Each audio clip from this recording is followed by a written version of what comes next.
Hi everyone, and welcome back to another episode of the Be Brave podcast with me, your host, Grace.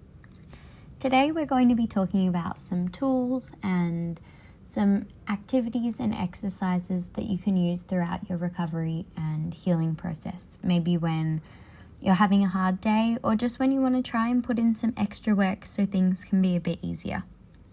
Anyways, let's get into some of the exercises. Okay, so one of the first exercises I'd like you to do is sort of questioning your own values and belief systems. I'd like you to think about the people that you love most in the world and the people you're inspired by and the people that help you. Where does your value for them come from? Do you value them for their weight or what they look like or how much they exercise or the kind of food they eat? My guess is no. And so then I'd like you to ask yourself, why do you value them? Is it because they're kind? Is it because they're motivated? Is it because they always listen to you? Try and figure out what it is about them that you really like.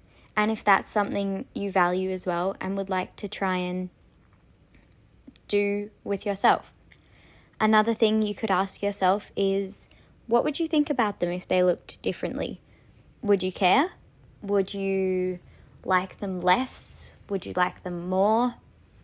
Ask yourself those kind of questions. If they gained weight, would you think, oh, that's awful, like I think less of them now? Or would you not mind because they're still an amazing person that you love?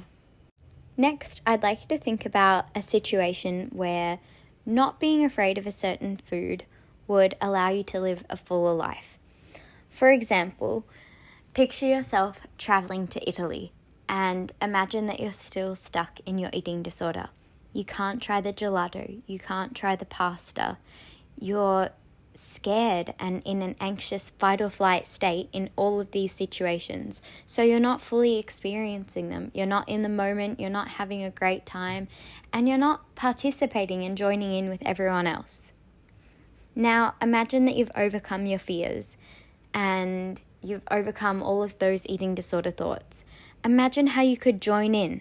Just picture that. You're in this little Italian village and someone has made you pasta and all of your friends, you're all visiting at this little Italian village. And you all try the pasta together and it's amazing. And then you move on with your day and keep exploring Italy.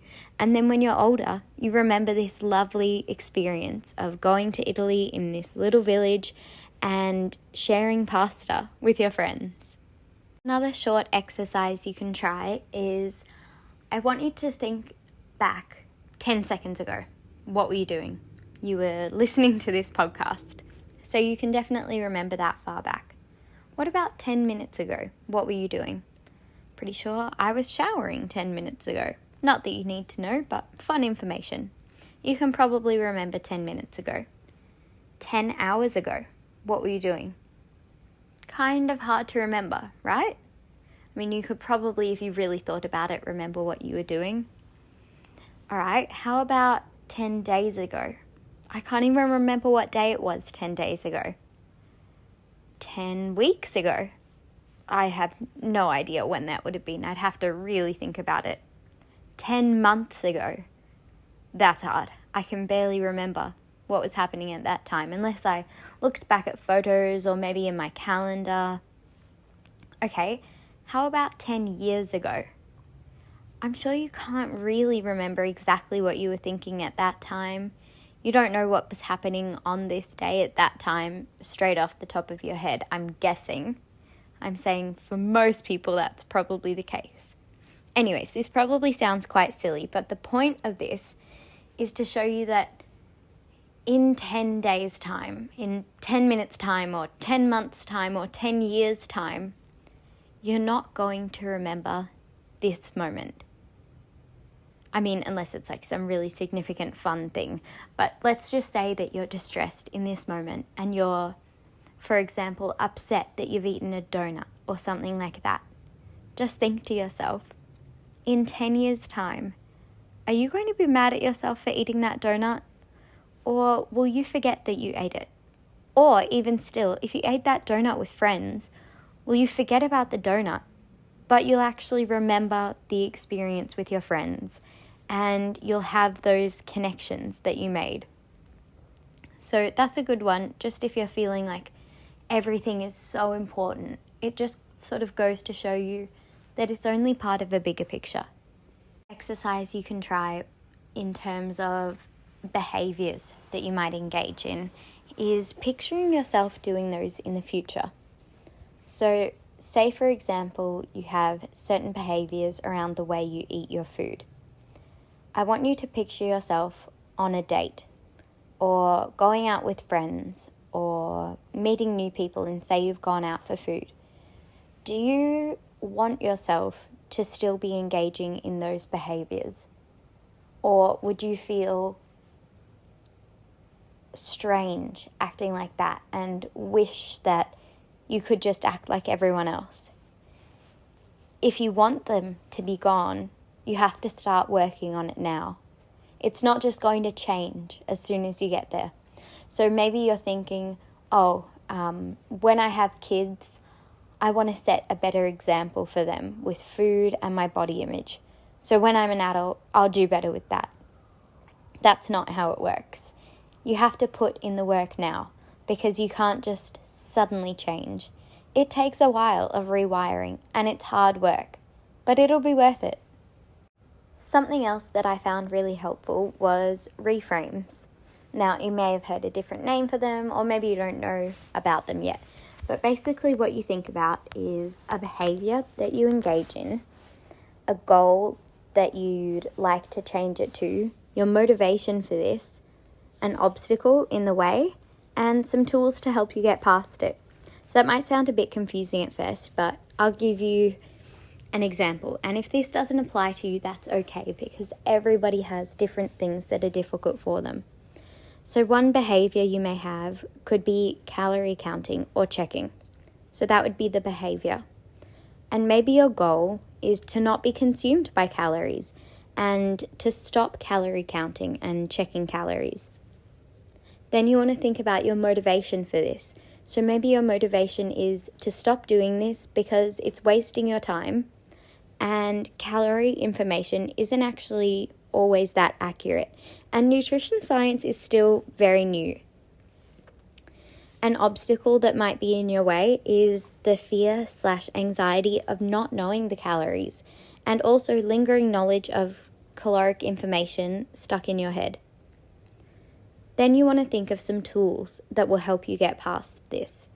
So ignoring prior knowledge, recognizing that it's there, but saying, you know what, that doesn't matter, I'm not listening to that.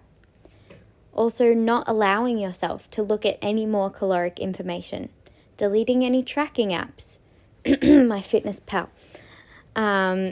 And if you don't know how many calories are in a food, don't look, don't ask, don't research, don't try to calculate. If you do look, out of habit or just because you feel the need to, don't let it determine whether you eat that food or not. Don't let it affect what you're eating. So that's just something that I've liked. You can make up a little table, and as the headings at the top, you have behavior, goal, motivation, obstacles, and then tools to help you overcome this. And you can do this for any sort of eating disorder thoughts or things that you're struggling with. So along the lines of journaling and writing things out, there were a few things that helped me. One of them was writing down opposite thoughts. So firstly, I'd write down an eating disorder thought, and then I'd write down a counter thought to that. So for example, a thought might be, I don't like the way I look, I shouldn't have this food. And then a counter thought could be, the way I look isn't the most important thing about me, and my body deserves nourishment no matter what. So you sort of get the eating disorder thought, and then logically you can think through it and counteract it.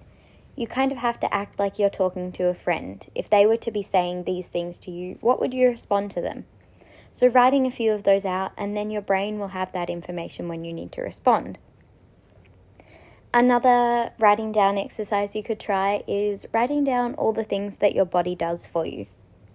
So it allows you to walk, this depends on your physical abilities as well. Each person will be different. So for me, I might say it allows me to walk. It allows me to dance. It allows me to hug people. It allows me to do my job. It allows me to do lots of things. So that can just sort of help you get to a more body neutral position. Another thing that you could try writing down is your own values. This really helped me. I wrote down what I valued and what sort of key values I would like for myself and what I'd like to be known for. So personally, I admire, why can't I think? I admire kindness. I admire caring for other people. I also admire intelligence, just not so much in an academic sense, but in a thoughtful sense. Really thinking things through, being mindful of other people, their feelings, the world around you. I admire honesty.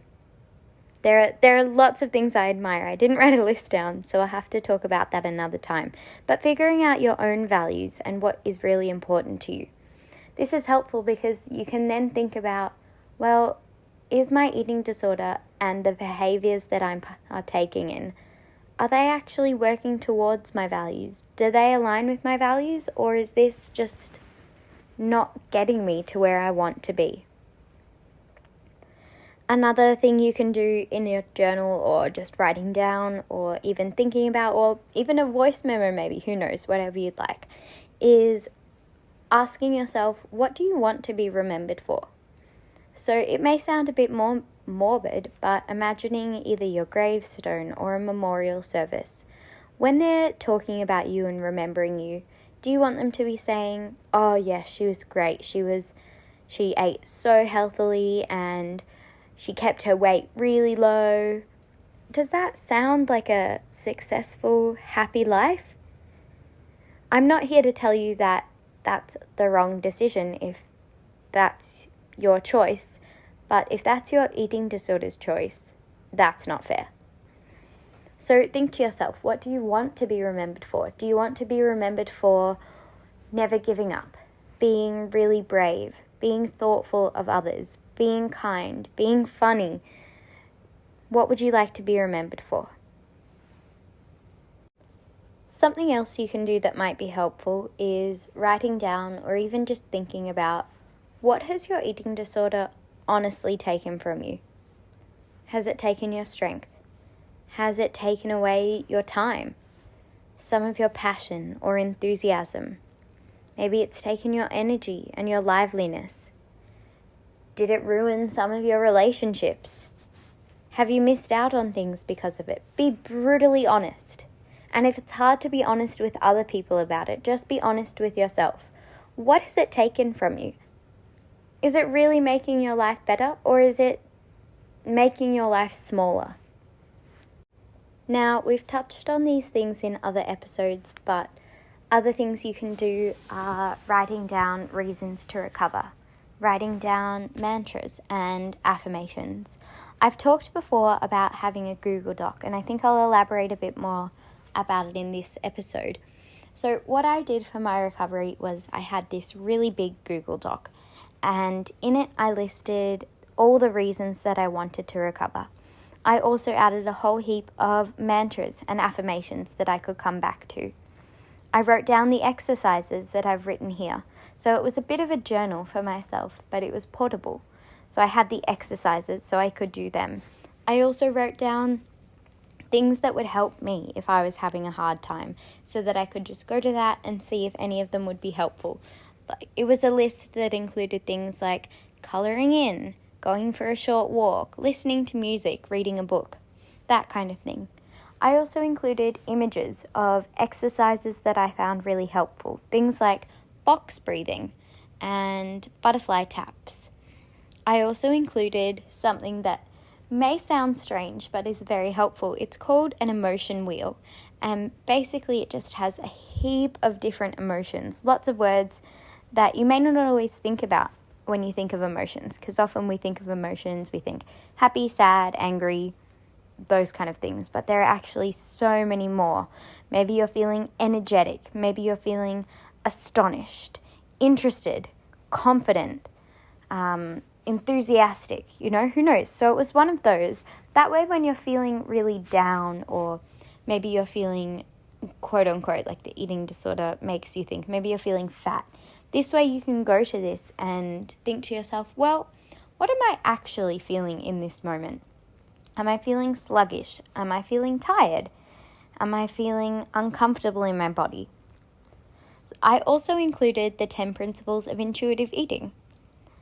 I additionally included raves. So that's another sort of eating guideline, and it stands for regularity, adequacy, variety, eating socially, and spontaneity. So this is one that everything that I've referenced today, you can go and have a bit of a research of, which leads me to my next point. My Google Doc also included any research that I did. So if I were to research things like, does an eating disorder actually affect my body? And I'd include research that I put. I'd also put helpful things that I found from other people. So if I had read posts on Instagram and they said something really helpful, I would add that. Additionally, I put the hunger fullness scale, just so I could start beginning to think about these things. In my Google Doc, I also wrote a list of all the ways that I like to take care of myself when things are really hard. So things like having a nice shower, washing my hair, moisturizing, making myself just feel a little bit better. Maybe it's doing a mindful activity, maybe coloring, that kind of thing. I just wrote a whole list of all the things that could help me feel better. I also wrote a list of my own values. So I've finally found that, like I was talking about just before. And in case you're interested or need some values, like some ideas for values that you might have, all the things that I value, this is a pretty long list, by the way, so I'll say it quickly, are authenticity, openness, empathy, warmth, lovingness, kindness, inclusivity, equality, justice, perseverance and determination, enthusiasm, gratitude, positivity, humor, balance, contentment, confidence, humility, intelligence, open-mindedness, inquisition or inquisitive nature, I'm not sure how you'd say that, connection, dependability, patience, presence, mindfulness, thoughtfulness, hardworking, honest, and respectful. Now, I'm sure there are a lot more, and it's possible that I repeated a few in that list. I'm not sure, I haven't checked. But those kind of things, just having this whole thing in one place that I could always come back to was really helpful. So I highly recommend doing that, and that's another really good exercise because it's so worthwhile. So those are some of the main practices and exercises that I used and wanted to share with you today. I have some more that I've done and that you might find helpful, and I'll share those with you in another episode because I didn't want to overload you for today. I hope that you guys try some of those out. Please let me know if they're helpful. You can always contact me either on Instagram, TikTok, or my email, and those are all listed in the show notes. Thank you for listening today and for taking this time for yourself and to hear what I have to say. I'm really glad to have you on the podcast. Well, listening to the podcast. I mean, I'd be honored to have you on the podcast. If you're interested, just send me an email. Again, like I always say, you are brave. You are so strong. You are here for a reason, and you are enough. Until next time, keep being brave.